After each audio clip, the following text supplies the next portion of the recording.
Yangiliklardan tezkor xabar topish va kanalimiz rivoji uchun obuna bo'lishni unutmang.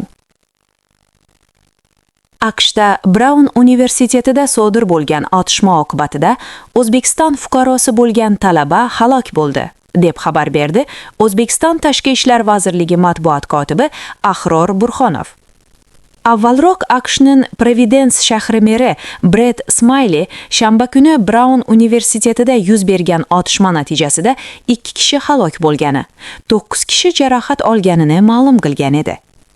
Universitet ma'muriyati qurbonlar talabalar bo'lganini tasdiqladi.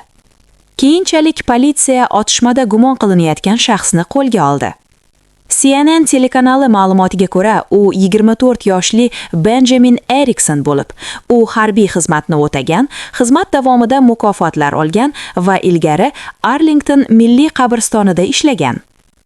O'zbekistonlik talaba Muhammad Aziz Umirzokov AQShning Rhode Island shtati Providence shahridagi Braun universiteti hududida sodir bo'lgan fojiali otishma oqibatida halok bo'lgani munosabati bilan uning oila a'zolari va yaqinlariga chuqur hamdardlik bildiramiz, deb yozdi Ahror Burxonov o'zining Telegram kanalida. Uning so'zlariga ko'ra, O'zbekistonning AQShdagi diplomatik vakolatxonalari marhumning qarindoshlari bilan doimiy aloqada bo'lib turibdi va ushbu masala yuzasidan AQShning tegishli organlari bilan yaqin hamkorlik qilmoqda. Hodisa 2025-yil 13-dekabr taxminan soat 16:05 mahalliy vaqtda AQShning Rhode Island shtati Providence shahri Braun University, Ivy League eng nufuzli universitetlardan biri kampusida sodir bo'lgan.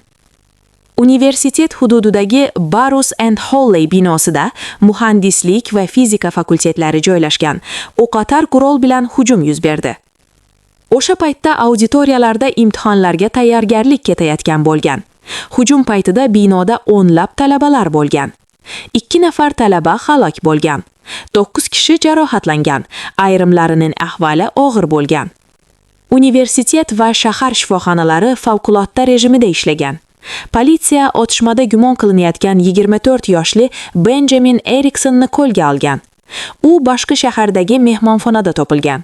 Uning bilan 2 dona qurol aniqlangan. Dastlabki ma'lumotlarga ko'ra, u AQSh armiyasi faxriysi bo'lishi mumkin. Hodisa bo'yicha tergov davom etmoqda. Rasmiy ayblov masalasi keyinroq hal qilinadi. Politsiya boshqa hujumchilar yo'qligini bildirgan. Bizdagi oxirgi ma'lumotga ko'ra, Rhode Islanddagi otishma ishi bo'yicha qo'lga olingan shaxs ozod qilingan. AQShda Braun universitetida sodir bo'lgan otishma bilan bog'liq ish doirasida qo'lga olingan Benjamin Erikson ozod qilindi.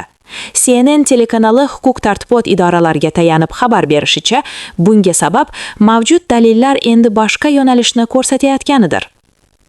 Politsiya bugun avvalroq qo'lga olingan erkakni ozod qilmoqda, chunki dalillar endi boshqa tomonga ishora qilmoqda, deyiladi CNN saytida Rhode Island shtati bosh prokurorining bayonotiga tayanilgan holda.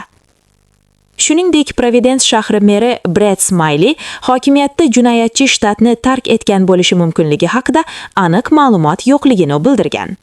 Siyosiy va sport yangiliklarini biz bilan kuzating.